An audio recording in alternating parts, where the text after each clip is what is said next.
आज थोडी गर्दी आहे. हे बघा, आपण इथून निघालो होतो पनवेल, मग नागोठणे, कोलाड, माणगाव, पोलादपूर, खेड, चिपळूण, संगम. उनका ऐसा उल्लेख है कि हजारों साल पहले भगवान परशुराम हो गए, उन्होंने सारी पृथ्वी जीत ली।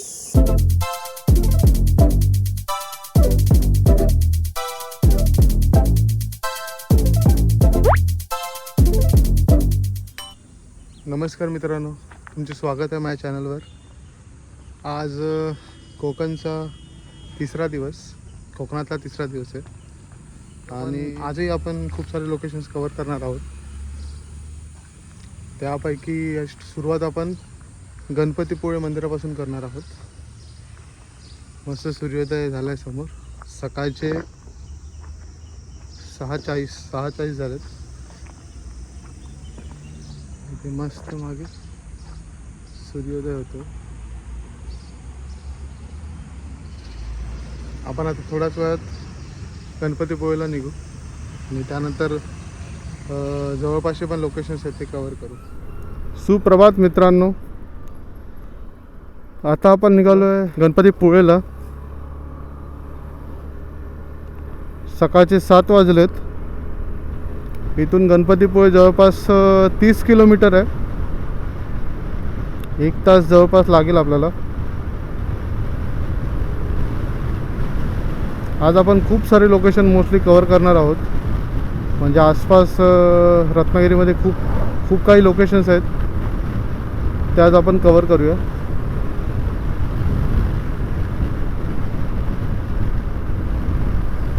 आता इथून कोस्टल रोड चालू होईल जो गणपतीपुळेला जातो.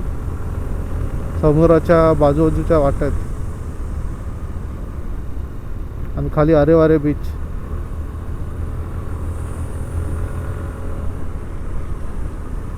बघा समोर दिसतोय समुद्र.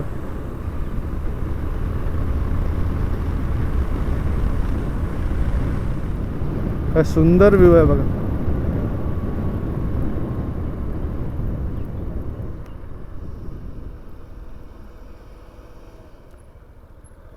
निळाशार समुद्र, फिकट निळं आकाश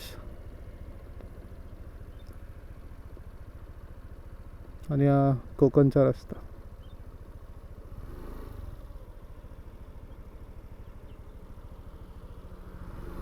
चला आपण येताना इथे येऊ. तोपर्यंत तुम्ही हा कोस्टल रस्ता एन्जॉय करा.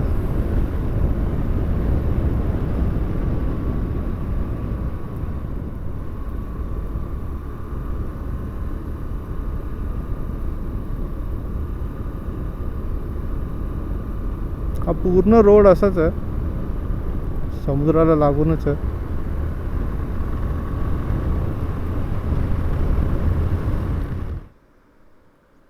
सकाळचे वाजलेत 7:30 वाजलेत आणि आपण अरेवारे बीचजवळ पोचलो. असं वाटतं तो निळाशार समुद्र आणि ते ढग एकत्र झालेत. दूर दूरपर्यंत तो समुद्र पसरलेला आहे.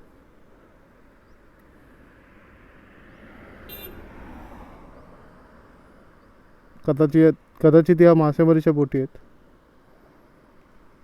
मंदिर कुठेतरी त्या साईडला. या पर्वतरांगा बघा या साईडला. रस्ता बघा ना, 2 डोंगराच्या मधून वाट काढली.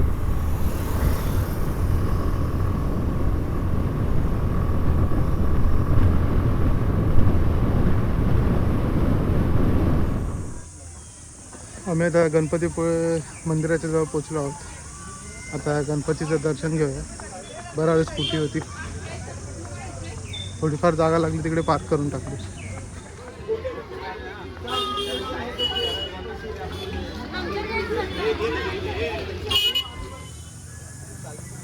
हे समोर गणपतीपुळेचं गणपतीचं मंदिर. आज थोडी गर्दी आहे.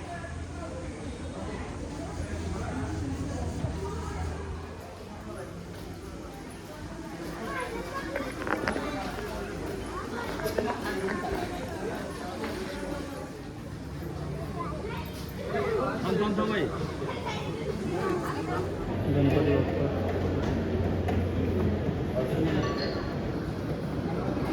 तर गणपतीचं दर्शन झालेलं आहे. हे मागे पाहू शकता तुम्ही गणपतीचं मंदिर. आतमध्ये शूटिंग अलाउड नाही.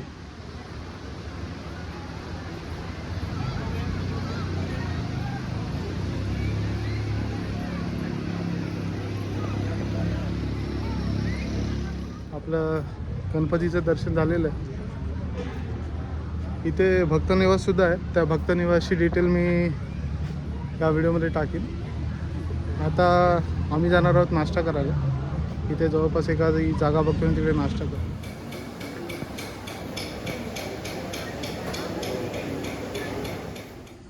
आपण आता प्राचीन कोकण म्हणून एक म्युझियम आहे तिकडे आता जाणार आहोत.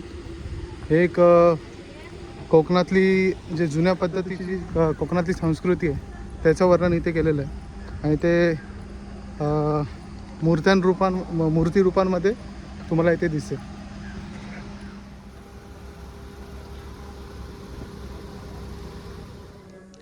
हे प्राचीन कोकणचं तिकीट काउंटर आहे. इथे प्रत्येकी 50 रुपये तिकीट आहे. आणि जर तुम्ही कॅमेराने किंवा मोबाईलने व्हिडिओ काढणार असाल तर त्याचे एक्स्ट्रा 50 रुपये. हे म्युझियम फिरण्यासाठी गाईड हा कंपल्सरी आहे. त्यांच्यातला एक गाईड असतो जो आपल्याला हे म्युझियम पूर्ण फिरायला मदत करतो. आता ग्रुपसाठी आपल्याला वेट करावं लागेल.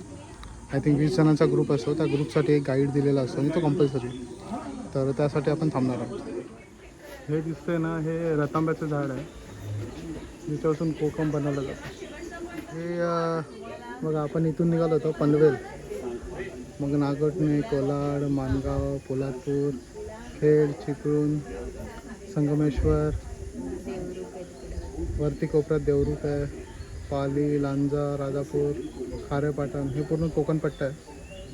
आपण आहोत इथे हातखंबाच्या इथे आपण राहिलो आहोत. आणि आज आपण आलो आहोत इथे रत्नागिरीच्या प्राचीन कोकण या म्युझियममध्ये. राजापूरच्या नंतरचा खारेपाटण आहे, कणकवली आहे, कसाल आहे, कुडाळ आहे, सिंधुदुर्ग किल्ला आहे, हा शेवटपर्यंत. हे जे पोस्टर आहे ना, हे नक्षत्र भाग म्हणजे तुमच्या राशीनुसार, तुमच्या नक्षत्रानुसार तुमचं एक आराध्य वृक्ष आणि आराध्य दैवत सांगितले जातं. आणि त्यानुसार त्या औषधी वृक्षाचे, त्या औषधाचे काही गुणधर्म आहेत आणि त्यासोबत काही मंत्र आहेत ते इथे मेन्शन करायला सांगत होतो. जे वरती झाड आहे ना, ते त्याच्या आतमधला भाग जो आहे ना तो खाऊ पण शकतो. खूप आंबट असतो तो. आणि जे बाहेरचं साल आहे त्याला सुकवून त्याचं कोकम बनवलं जायचं. म्हणून त्या झाडाला बघा, आंब्यासारखा आंबट, रक्त प्लस आंबा, रतांबा. आपका स्वागत करती हूँ और ये गांव दिखाने के लिए आपके साथ आ रही। यहाँ हमने नक्षत्र बाग तैयार किया है। हर एक जन्म नक्षत्र के अनुसार एक पेड़ आराध्य पेड़ माना जाता है। इसकी पूजा अर्चा करने से व्यक्ति को धन, सौख्य, राहत प्राप्त होती। हर एक जन्म नक्षत्र के अनुसार बाहर हमने बोर्ड लगाया है। ये बोर्ड आते समय देख सकते हैं। हम पूजा करते, हम लोगों ने इसे दीर्घायुष्य का प्रतीक माना है। ये जो पत्थर से बांध बंधा है उसे कोकणी भाषा में पार कहते हैं। ये पार 400 साल पुराना है। जब ये पार बंधा गया तब इस पीपल का पेड़ लगाया गया, इसलिए इस पेड़ की उम्र भी 400 साल पुरानी है। इस कविता में नंदनवन शब्द का इस्तेमाल किया है। नंदनवन शब्द का अर्थ है स्वर्ग की देवता इंद्र जी का बगीचा। वो जितना सुंदर है उतना हमारा कोंकण भी सुंदर है। ये गुफा समय का प्रतीक बनाया है। गुफा के यहाँ है वर्तमान काल और इसके पीछे है 500 साल पुराना भूतकाल। आप देखेंगे कि 500 साल पहले कोकणी लोग कैसे रहते थे, उनकी समाज रचना, ग्राम रचना, खान पान की आदतें, परंपराएं कैसी थी, ये देखने के लिए आपको अंदर आना है। आते समय थोड़ा सा झुक कर आइए।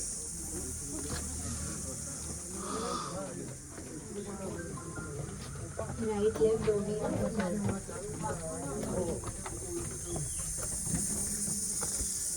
हमारे पुराणों में उनका ऐसा उल्लेख है कि हजारों साल पहले भगवान परशुराम हो गए। उन्होंने सारी पृथ्वी जीत ली और जीती हुई भूमि उन्होंने दान की कौन सी भी चीज हम खुद के लिए इस्तेमाल नहीं करते, लेकिन उन्हें रहने के लिए भूमि की जरूरत थी। हम जहाँ खड़े हैं वहाँ हजारों साल पहले समुंदर था। उन्होंने उसके साथ युद्ध किया और उसे 40 से 50 किलोमीटर पीछे ढकेल दिया और जो भूमि निर्माण हुई उसे कोकण कहते और इस भूमि को परशुराम की भूमि भी कहा जाता है। की गुफा दिखाई है, यहाँ गाँव शिखर दिखाई है। पहले धार्मिक संस्था गांव नियंत्रण करती थी। गांव में किसी दो व्यक्ति में झगड़ा हो गया तो गांव के सभी लोग इकट्ठा हो जाते और गांव की मुखिया उनके सामने न्यायदान का काम करती। इस देवी का नाम वाघजाई है। यह हमने जानबूझ कर रखा है क्योंकि जिस जंगल में वाघ पाए जाते वो जंगल समृद्ध माना जाता है। 500 साल पहले कोंकण का जंगल भी ऐसा ही समृद्ध था और हमारे भाव विश्व में उसे भगवान का स्थान दिया गया है। हम कोकणी लोग वड पीपल सांप नाग इनकी पूजा करते, यानी कि हम निसर्ग पूजक कहलाते। इसलिए इस देवी का नाम भी प्रकृति के संबंधित ऐसा रखा है वाघजाई। कोकण में बार्टर सिस्टम था, यानी कि सुतार लोहार कासार ये लोग घर घर में जाकर अपनी अपनी सेवा देते थे। इसके बदले में उनको पैसे नहीं लेकिन अनाज मिलता था, यानी कि एक आदमी के बाल काटने के लिए साल भर के 4 पैसे यानी कि आज का 8 किलो अनाज मिलता था। इतने कम विदागी पर ये लोग समाज की सेवा करते।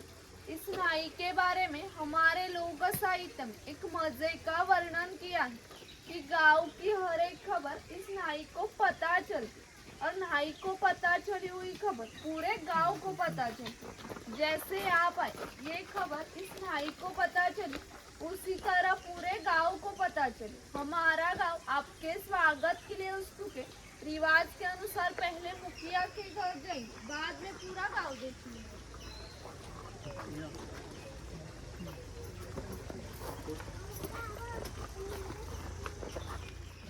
ये मुखिया है, राजा का गांव का पहला प्रतिनिधि यानी मुखिया। धागा पेड़ है, इसके फल से जूस निकाला जाता है और इसका इस्तेमाल कोकम शरबत और कोकम आगल में किया जाता है। इसके छिलके से कोकम यानी आमसूल तैयार। ये किसान है, ये किसान की बीवी, ये किसान की बेटी है। ये झूला किसान के घर में हमेशा के लिए टंगा रखा हुआ है क्योंकि किसान को हर साल बच्चा पैदा होता है, यानी कि उसकी ज्वाइंट फैमिली थी। ये उचल इसका इस्तेमाल कपड़े सुखाने के लिए किया जाता है। वहाँ गौरी गणेश जी का त्योहार दिखाया है। ये खोइनी, इसका इस्तेमाल मछलियाँ पकड़ने के लिए किया जाता है। ऊपर से बेलियों से बांधकर पानी में रखा जाता है। इसके अंदर की रचना ऐसे है कि अंदर गई हुई मछली फिर से बाहर नहीं आ सकती।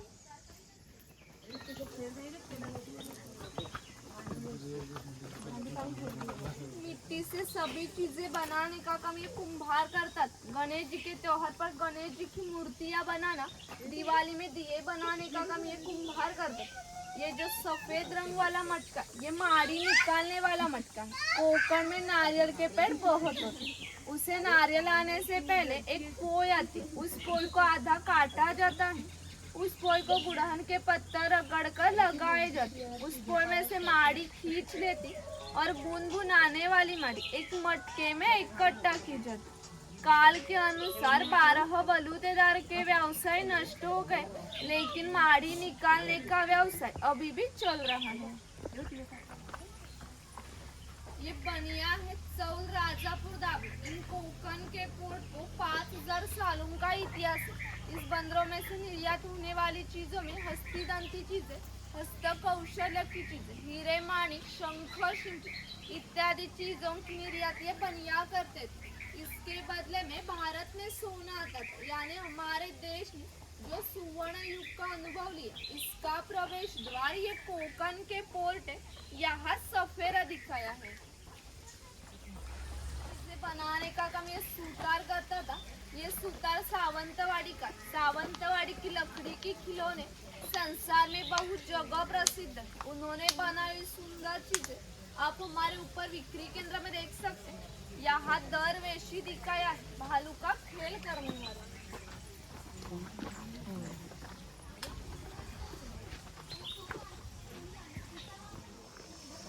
किसान को लोहे की चीजें बनाने का काम ये लोहार करता था।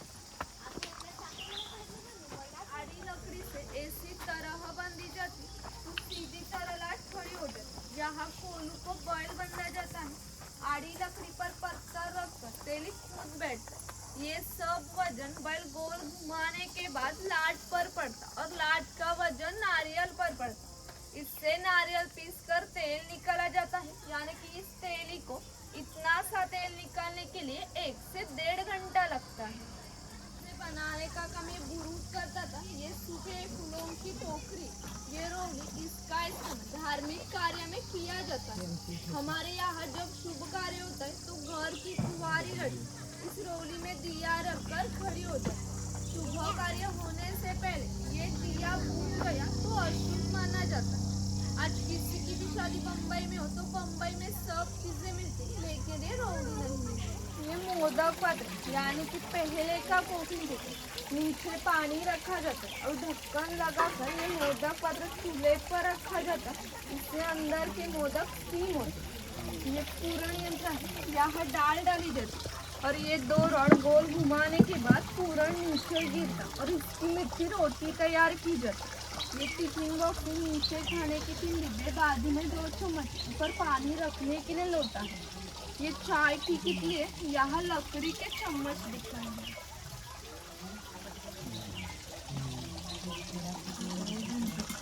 त्यावेळी इथे कोकणातला स्वयंपाकघर. यहाँ फिश मार्केट दिखाया है।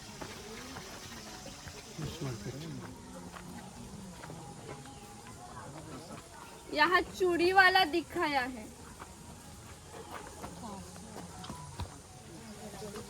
गरुड आहे. गरुड सापाची शिकार करताना.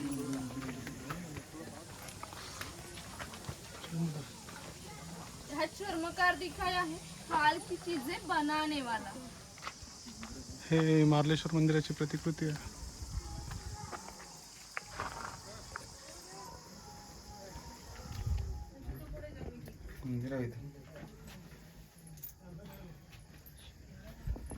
कोठी दिखाई जंगली जानवरों से बचाने के लिए ऐसे ऊपर बनी है। हे खैरचं झाड आहे.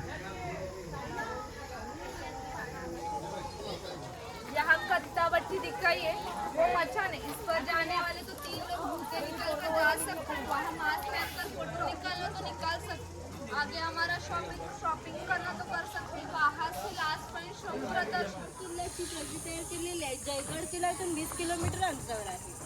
जयगड किल्ला.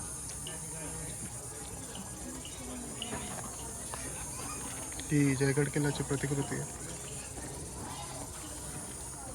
तेव्हा येताना राखणदार असे म्हणतो त्याला नमस्कार करून गावबाहेर पडतो.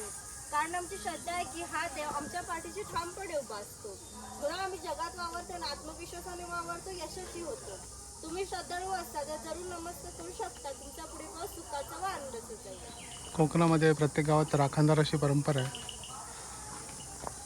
तेच हा प्रत्येक गाव सीमेवर एक राखणदार असतो जो आपल्या गावाचे रक्षण करतो. आपण त्याचा आशीर्वाद घेऊन या प्राचीन कोकणचा शेवट करूया.